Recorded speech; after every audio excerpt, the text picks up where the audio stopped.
it all out, it's a lot. There it is on mine. It's a lot of verses. Now, we're not going to mention every verse.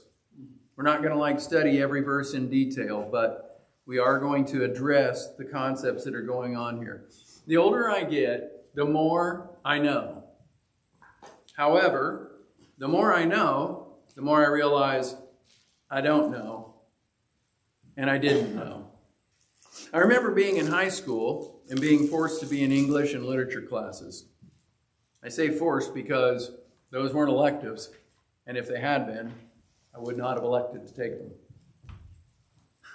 Which is ironic because even then, I loved to read, but I didn't want to do that stuff. Inasmuch as English class is grammar class, I don't actually feel terrible at not being that interested in that. I have yet in my adult life to, have somebody, force me in a job interview or anything, here's a sentence, I want you to diagram this for me. I never did it. I never needed that. I learned grammar, and I think my grammar is pretty decent. But that part I don't feel that bad about. When it comes to literature, though, I can look back and I see where I was actually wrong in my attitudes about that class or those classes. When I think about it, I think I most remember being frustrated at the teacher expecting us to read a story and then discover what it was about. I mean, at first it seems completely logical, but the issue came up as soon as I found out that the plot of the story, the action, what was happening in the story, that was virtually never the answer to the question the teacher was asking. They wanted to know, okay, yeah, that's the action in the story, but what is the story itself about? And I wanted to say, well, clearly it's about these two snakes that were, in the grass. No, it's not. It's about more than that. So I had problems with that. Teenage me never really grasped the art involved in great writing. And it is an art. I wanted everything to be black and white and easily explained. And in many ways, I still am that way. In many ways, I am that way. I'm very much a black and white, concrete, cut and dried kind of person. I don't have trouble coming up with an opinion. I don't have trouble coming up with an answer to a question. Taking tests was always easy for me. I didn't toil over, should I do this? Should I do that? Should I do that? No, I move on because I'm very literal in that way. I'm not always right. I'm not saying that. I'm just very literal in that way. So these kinds of things were hard. I think it's easy to carry that sort of an attitude to the Bible when we read it. I think sometimes we expect that we can open the Bible, read it, and get it. I just read it, what it says, that's what it means. If it says this, that means that. Well, yeah, maybe. I know I felt that way very often. Even recently, when I looked ahead some months ago in the planning stages to the book of Galatians, I thought that was going to be super easy to preach through. Was I ever wrong? It is every Monday after I get home from working all day on a sermon of Galatians, I feel like I've been beat with a rubber hose. It's hard. It's really hard. I should have known because Galatians has 6 chapters. The book of Acts had 28 chapters. Yet most of my commentaries on the Galatians are longer than the commentaries on Acts. Some of them by a lot. That being said, Proverbs is somewhat easy to get because it all seems like it's low-hanging fruit. I mean, it's just there in little bits and pieces for us to read, even for us to write on little cards and put it in a box or put it on the refrigerator or the mirror. But is there more than that? Well, I'm finding out as I study this stuff that there is. So tonight we're going to look at chapter 3, and we are going to work our way through the entire chapter. And the reason we're going to be able to do that is because the chapter is really written out in a pretty easily understood outline sort of format. Rather than look at chapter 3 and see 35 verses, let's look at Proverbs chapter 3 and see it written as a series of 3 instructions. 3 instructions. And each instruction is marked by the address, my son. That being the case, you can break it up into verse sections. So the first section starts with verse 1 and goes to verse 10. Verse 1 to verse 10. You look at verse 11, well, it starts, my son. And then, by the way, if you're wanting to follow along, it's on 987. Okay, so 1 to 10, that's the first section. 11 to 20, that's the second section. And the third section is 21 to 35. Now, the instruction, I said it was 3 instructions. So the first instruction in that chapter, or that first part of the chapter, the section 1, is don't forget my teaching, or don't forget my law. Okay, that's the first section. Don't forget my law. Law, teaching, it's translated differently in different versions. The second one, don't despise the Lord's discipline. Don't despise the Lord's discipline. And the third one is don't let wisdom out of your sight. So you got 3 sections. The first section, don't forget my law. That's verses 1 to 10. The second section, don't despise the Lord's discipline. That's 11 through 20. The third section, don't let wisdom out of your sight. That's 21 to 35. Now, if we dig in even further, we'll see that in the first section, there are 5 admonitions. 5 sort of directives. In the second part, we find almost like a hymn of praise. And we can think of that as like the blessings of wisdom. And then in the last section, there are 5 prohibitions. 5 don't things. So the first part has 5 admonitions, do these things. The second part is the hymn of praise, blessings of wisdom. And the third part, 5 prohibitions. Okay, so with that sort of in mind, let's think about the first 10 verses. My son, do not forget my teaching, but keep my commands in your heart, for they will prolong your life many years and bring you peace and prosperity. Let love and faithfulness never leave you. Bind them around your neck. Write them on the table or the tablet of your heart. Then you will win favor and a good name in the sight of God and man. Trust in the Lord with all your heart, and lean not on your own understanding. In all your ways submit to him, and he will make your paths straight. Do not be wise in your own eyes. Fear the Lord and shun evil. This will bring health to your body and nourishment to your bones. Honor the Lord with your wealth, with the first fruits of all your crops. Then your barns will be filled to overflowing, and your vats will brim over with new wine. The word of the Lord. So, I have a question. The son is getting this instruction from a father. The father is the sage, the wise man. Okay? So, what if the son said, why should I listen to you? That's a question that we never really want to be asked, but is always reserved for us as the asker. In other words, if I'm telling someone under my authority, this, do this, don't do this, and that person says to me, why should I listen to you? I don't really want that question. I mean, if I'm being super honest, I don't want that especially. But I do want to reserve the right to ask that question to anybody telling me something. I think we can all be honest and say that's the case for most of us. The sage here is talking to the son. Is it a literal man and his son? It doesn't matter. Okay? We come up with this question. We might have the good manners or the respect or fear not to say it out loud, but we have asked it, even if only slightly or silently. When you were in school and the teacher was, when you first had a teacher, like you didn't know them very well, and they're telling you these things.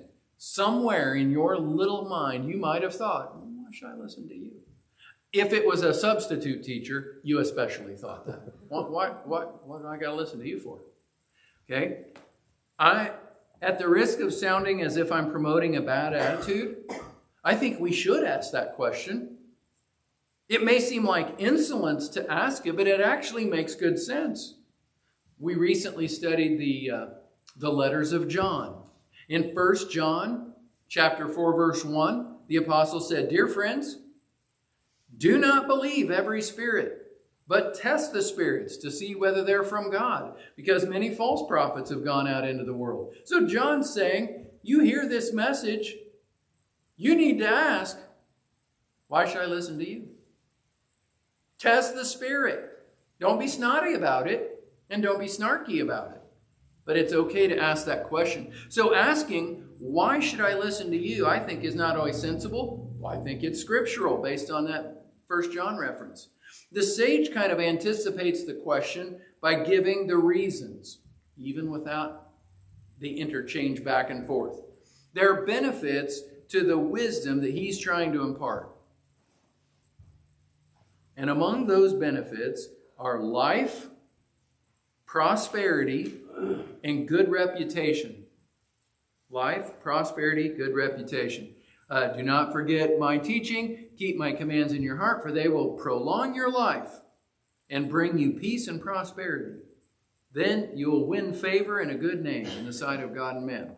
Don't forget, though, since this is the book of Proverbs, and it is a poetic way of writing, we find that these are the way things generally work, not ironclad promises of God.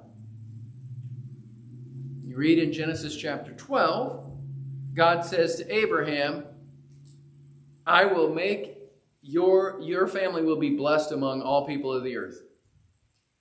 That's an ironclad promise. It's going to happen. Listen to my teaching. Don't forget my teaching. Keep my commands in your heart. They'll prolong your life many years and bring you peace and prosperity. That's a general statement of truth. Well, how can you tell? It doesn't say it. Well, it says it if you go back a couple of pages to where it says what book you're in. You're in the book of Proverbs. That's the way the Proverbs work. Why doesn't it say that? It does. When it says book of Proverbs. That's what I'm saying. We kind of have to be aware enough of what we're dealing with. Okay? Just like when you say to, rewind the tape back in the day, you and your kid, they're still at home, and you say something like, I can't believe, I've told you 1,000 times to do it. Did you really? No, you didn't. And you knew you didn't when you said it. It was a way of expressing an idea and an emotion. Okay? That's what it was. All right? So, more often than not, all things being equal, living in wisdom produces results like these. Living in wisdom produces results like these. A wise life, a life marked by wisdom and following God's principles, is generally speaking longer. Not always, but generally. I mean, John the Baptist didn't live a long life, but he does seem to have lived a life of wisdom. Jesus lived a life of wisdom, but not for very many years. Jesus, if you knew somebody that died at the age that Jesus died on the cross, you would think it was a terrible tragedy because they died so young. I have kids, you do too, that are older than Jesus was when he died on the cross. So there are exceptions, and not exception. No, there are exceptions, and that's what it is. It's not that Jesus did something wrong, so he died young. God had a different plan. Okay? But generally speaking, this is the way these things happen. So these benefits that he's talking about here, having followed the path of wisdom and listened to the sage's teaching, They come as a side effect of pursuing a life of wisdom and putting it into action in our lives. Comes as a side effect. The long life, peace and prosperity, a good name, those are a side effect of following God's instructions. They aren't the goal. They aren't the goal.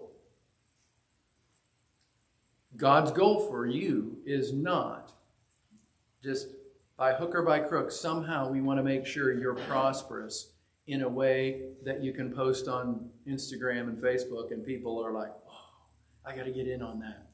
That's not God's plan in most cases. That might happen. It's a side effect. These things also, these directives in here, they are volitional, meaning they're things that you choose.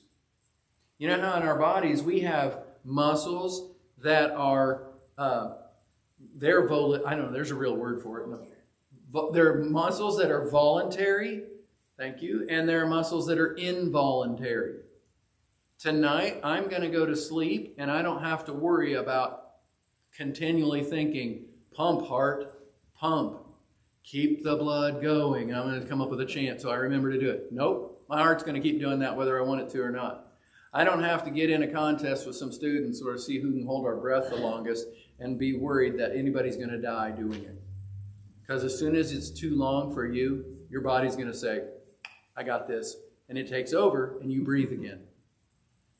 But moving my arm, this is all voluntary. I choose it. It's volitional. These proverbs, these admonitions, these directives, they are a choice that we make. They're a choice that we make and that we must make. And those sorts of things that are volitional, they have to be nurtured. They have to be practiced. And wisdom is the nutrient that helps these things grow.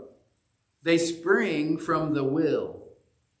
We have to exercise them. There is nothing automatic here. So I can, more easily than I'd like to admit, I can just go through my life like a knucklehead and a moron with no effort at all. But if I go through my life displaying any level of wisdom, it'll be because I planned to do that. I chose to do that. Note that the terms teaching, my son, do not forget my teaching, and then keep my commands, and then later he mentions love, and then after that, a little bit later, is the word faithfulness. Those words like teaching, commands, love, faithfulness, and by the way, the love is the chesed, the loving kindness kind of love.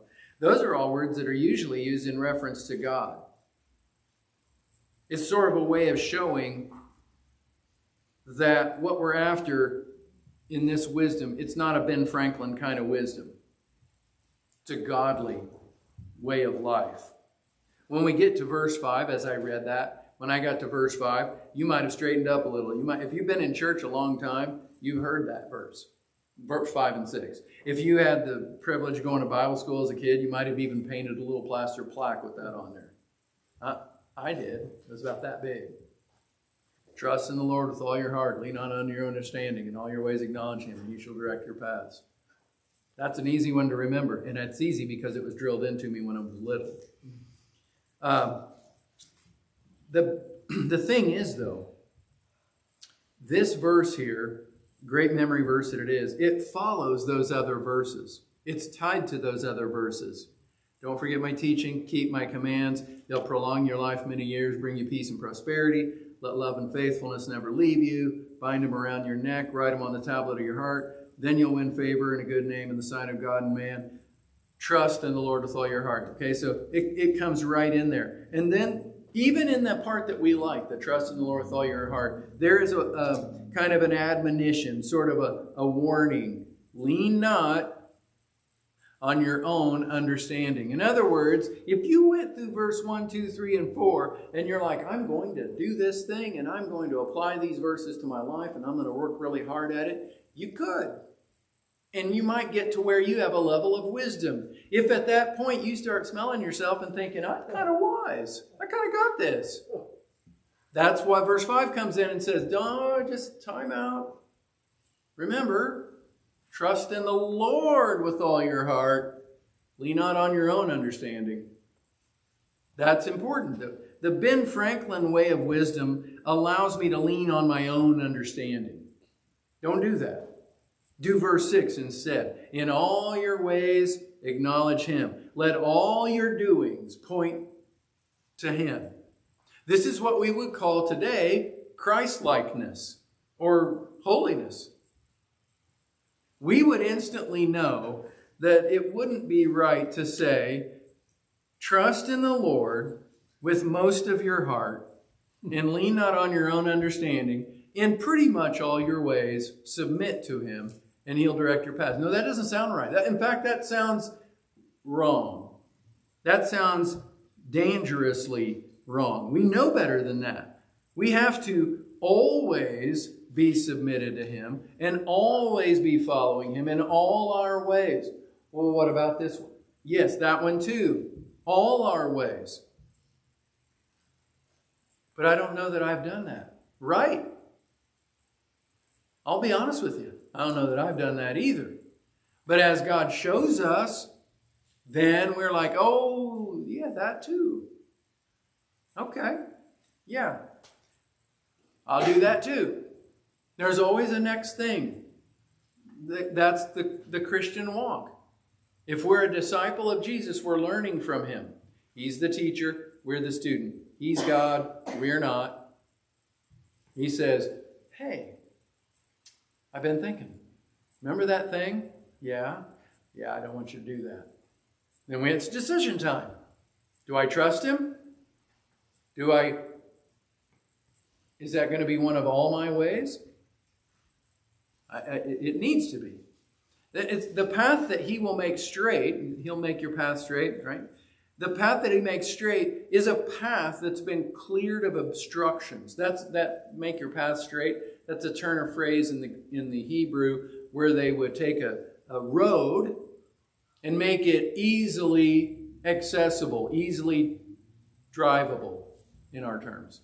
If there were low places, they'd fill in. And if there were high places, they'd knock those out. So it's easier to get through. It's also reminiscent, in this language, of a path, a water path. Sort of a direct form of guidance kind of thing. It's straight. It's a way to go. We see from early on in this chapter that the sage is interested in the heart, in the heart's relation to God. Okay, my son, this is verse 11. My son, do not despise the chastening of the Lord, nor detest His correction. For whom the Lord loves, He corrects, just as a father, the son in whom He delights. Happy is the man who finds wisdom and the man who gains understanding. For her proceeds, wisdom being personified as a woman now, her proceeds are better than the profits of silver, and her gain than fine gold. She's more precious than rubies, and all the things you may desire can't compare with her. Length of days is in her right hand. In her left hand, riches and honor. Her ways are ways of pleasantness, and all her paths are peace. She's a tree of life to those who take hold of her, and happy are all who retain her. The Lord by wisdom founded the earth. By understanding He established the heavens. By His knowledge the depths were broken up, and clouds dropped down the dew. In this second section here, there's only one admonition, one directive. Don't despise the chastening of the Lord. Now, if you're looking at the NIV, it might say discipline of the Lord. It's the same root word, though. This advice is followed by this poem that praises the value of wisdom, which always is understood in conjunction with God. I like how the sage here is speaking as a father who's telling his son, there is a greater Father that you ought to give greater loyalty. I want you to do what I'm telling you because I love you and I've been around a little while. But I want you even more to follow the Heavenly Father because He has the ultimate love for you. In fact, He created you and the whole world. So following Him only makes sense. He would know how things work. And He says that God disciplines those that He loves. The discipline, as it's used in this context, is not so much a spanking. It's not a whooping. It's a teaching and a correcting. Not like the rod. I know some say that it takes a village to raise a child, but generally speaking, the responsibility for raising the child is the mother and the father's. God isn't, as it says here, God isn't disciplining or chastening sinners. They're not His. He's not disciplining and chastening sinners. He is not making their lives miserable. He doesn't need to in most cases. Most of us are pretty good at finding ways of walking other than in the way of God, and those ways lead to difficulty. But God's not doing that. He's not. No, don't forget, and always remember this when you're praying for our lost loved ones. God's relationship to sinners is pictured in that painting where there's a door and Jesus is standing there. That's His relationship to sinners. Not disciplining them. They're not His. A father disciplines the son. He doesn't discipline somebody else's son. And Jesus is doing that. He doesn't have one of those like big heavy metal things with handles on the both. Boom, we're going to knock the door down. You're coming with us. I know we've all prayed prayers that we wish that He would do that for our loved one. I'm just tell you right now, He's never going to do that for you. He is not. Because He is not going to be untrue to Himself. You are in effect, if you pray, Lord, I don't care what it takes, that's okay. I want you to, break down the door of their heart and take them by command. And okay, you're asking God to quit acting like God. Yeah. He's not going to. Much as we might think we'd like that. He's not going to do that. I pray, you know what, God? Knock a little harder. Make sure He knows you're there. Just keep rapping on the door. Be annoying at the door. Don't leave the door. Help Him to open the door somehow. Make your will and His will work together. Get the door open. I know you're not going to open it, but get Him to open it. That kind of prayer. That's what we want. So God, I got there by saying, don't despise the chastening of the Lord, because if the Lord is chastening you, it's because you're His. It's because you're His. If you don't have any money because you spent it all on six-packs and lottery tickets, God is not punishing you by you not having money to pay your rent. God's not making things hard on you. He's not punishing you. He's not chastening you. No, you did that yourself. If I go around with a dozen different women and then I have an unpleasant interchange with my wife and my loved ones, followed by an unpleasant doctor's visit, that's on me. I can't, Lord, I don't know why you're punishing me. No, He's not punishing you. You did that. He disciplines and corrects in different ways. And He does it only to His own. Okay? Notice, by the way, when you start at verse 13 down to 18, that's actually that little poem I talked about, kind of an ode to wisdom. And it's framed with the word happy or blessed. You see it at the beginning of 13 and you see it in the last half of 18. And then again, that's on purpose. It's sort of to like tie it all together. Okay? All right, last section. My son, let them not, God's words, let them not depart from your eyes. Keep sound wisdom and discretion, so they'll be life to your soul and grace to your neck. Then you'll walk safely in your way, and your foot will not stumble. When you lie down, you'll not be afraid. Yes, you will lie down, and your sleep will be sweet. Do not be afraid of sudden terror, nor of trouble from the wicked when it comes. For the Lord will be your confidence, and will keep your foot from being caught. Do not withhold good from those to whom it is due, when it is in the power of your hand to do so. Do not say to your neighbor, go and come back, and tomorrow I'll give it, when you have it with you. Don't devise evil against your neighbor, for he dwells by you for safety's sake. Do not strive with a man without cause if he's done you no harm. Do not envy the oppressor and choose none of his ways. For the perverse person is an abomination to the Lord, but his secret counsels with the upright.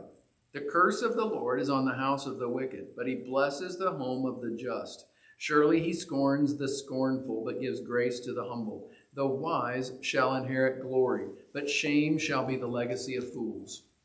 This last section is these 5 prohibitions section. Verse 21 seems to instruct the son to use what's been imparted to him. He's been instructed to trust God, to look to wisdom.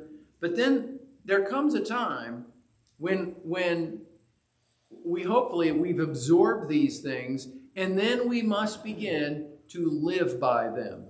We've taken them in, but then we got to work them out. Recently, I was at a thing, and I heard the speaker after lunch was over. We were all sitting at tables, little round tables. After lunch, the speaker came and he said, did you have good conversations at your tables at lunch? Yes. And then he asked this, some version of this. If while you were talking at your table over lunch, did you stop before you said anything and ask Jesus what to say? I'm going to admit to you, I was a little befuddled by that. I was a little bit taken aback at that. If we want to continue this son and father analogy, or use another analogy that's often used in Scripture, a teacher and a student, I think there's a point at which we have absorbed a great deal of what's been taught to us. And so the goal is then that we are able to begin to use it and begin for it to come out of us in a way that it was put into us that's natural, that's pleasing, that's acceptable. It doesn't mean, I'm not saying at all that we have no regard for Jesus. If I'm a student in the school of wisdom, if I'm applying myself to its lessons and applying its lessons to my life, I think I will begin to live and act in a way that is directly influenced by the wisdom I've been studying. And when that begins to happen, I will begin to walk safely in the way and stumble less and less. And if I'm submitted to the Lord, He'll alert me if I'm about to say something stupid or something sinful at lunch.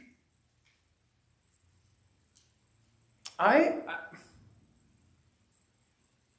wanted to raise my hand. There's a bunch of pastors at this conference, this thing I was at. I wanted to raise my hand and say,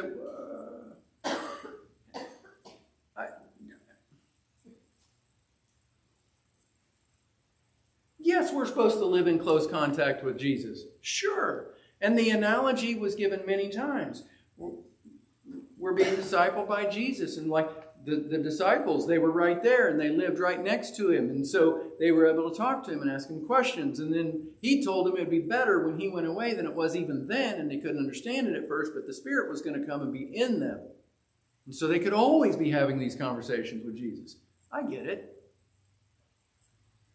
But I just wonder, wait, okay, time out just a minute. If we're going to use Jesus and the disciples analogy, didn't Jesus at one point send not just the 12, but the 72? Didn't he send them out? Go there, do these things, come back, tell me how it went. Well, they couldn't be on their phones and saying, hey, Jesus, I'm just getting ready to knock on this door. What should I do now? No, they couldn't do that. They'd come running back. What are you doing back here? I thought you were, yeah, but I need to ask you something real quick. No, that's what students that aren't very good yet do. Students that are starting to get it, they're able to fly. They're able to do a thing. And if I want to use a music analogy, when we teach students about how to do jazz, they have to learn to improvise. They have to learn to make it up. First, they make it up by just imitating things they've heard over and over again. But if they keep at it, soon they go. They're able to do the thing. That doesn't mean they're perfect at it, and it doesn't mean they don't need any more help. So I just think that if I follow this, and I keep coming back, and I'm with Jesus every day, and yeah, I'm with him all day long, but I'm talking about like in the scripture, in my time, I'm doing that every day. If I'm doing that, and I'm not changing, something's wrong. I told you before about the guy at Olivet, and I thought of that day when I heard this. Jesus, what should I say right now? The guy that, I like to look at my closet in the morning and ask Jesus which shirt I should wear. Okay, I get it. You're more spiritual than I am. I had never done that before. And you know how many times I've done it since the day I heard that he does it? Still the first time is coming. I've never done it. I've never done that. I have looked at shirts I've had, like a t-shirt that has stuff written on it. I have looked at it and said, I wonder if that's okay, like what it says. I've done that. And then if I decided it wasn't okay, I didn't put it back in the box so that I could ask Jesus the next time. I got rid of it. Because I'm not a beginner anymore. I'm not Jesus, but I'm not a beginner anymore. And I don't think we need to feel like, that we're in contact with him, but also we're absorbing these things. The list of prohibitions in this last section can kind of be seen in a kind of like symmetry with the first section, because he had 5 prohibitions here, 5 admonitions there. Here are things not to do. There were 5 things to do to honor God. And if we see it in that light, it's saying that when you honor God, like in that first section, when you have a right relationship with God, that'll always influence you and move you to a place to have right relationships with your neighbors, which is what a lot of what this last bit is about. And unless we slide into Pharisaical legalism, that doesn't just mean the person that lives on that side of your door and on that side of your door. It's everybody. I mentioned before, I'll say it again for my own benefit. You're welcome to listen in. If the people in my life are not greatly and manifestly benefited because I am a committed follower of Christ, then I have to immediately question how committed to following Christ I really am.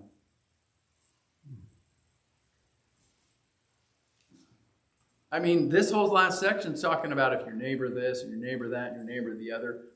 Yeah, if you're going to say you're God's guy and you're God's woman, it ought to show. The idea of our relationship to others is like the acid test. We come to God, we learn at his feet, we even revel in his teachings. But if no one else can tell, something is dreadfully wrong. This is completely volitional, meaning the responsibility is all, completely, 100% on me. All of you and I share one key thing in common when it comes to the outworking of this concept, and that is God has surrounded us with people. The good, the bad, and the ugly. He's surrounded us with people. People that don't always get it right. Some who always get it wrong. Some who should know better and still don't.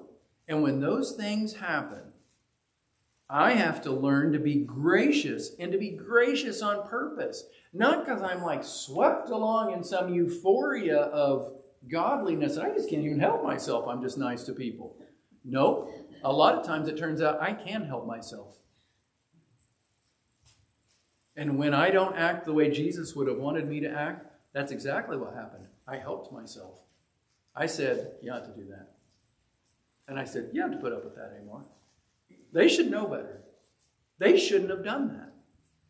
All those things might be true. But I think of the last thing that someone did that was a great irritation to me. I can think of something today that was a great irritation to me. I found it out by proxy. I wasn't in the room, but it concerned me. It was a great irritation to me. Okay? Now, I had the benefit of that person that irritated me. They're never going to know they irritated me. So however I acted, it's between God, me, and Rachel. But if I had a thing where I was, dealing with them face to face, I think of something that was great irritation to me. And then I hold that thought in one hand and I move on to another thought. Okay? Now hang on, because this is going to be exceedingly annoying. Jesus is on the cross praying. He's not praying for deliverance. He's not praying and asking God to get him off the cross. He's praying for the ones standing around the cross that are still holding the hammer and extra nails. He's praying for them. And he's not praying that God would punish them for their bad behavior. He's saying, God, would you please forgive them? They don't know what they're doing. When I remember that, wisdom tells me, first of all, I don't have that much to forgive. And secondly, I should be a lot quicker off the blocks to forgive. If Jesus is going to... Didn't Jesus know everything? Mm-hmm. Didn't you ever wonder, wait a minute, they don't know what they're doing? I mean, don't you think they kind of knew what they were doing? Here, you hold his arm down. I'm going to get this big nail and put it right in the palm of his hand and take this hammer. I feel like they knew what they were doing. They knew they were hammering him there. Oh, but yeah. You go home and think about it. And then you think about the last person that you were slow to forgive. And you'll feel terrible like I did. But I think that God wants us to think that way.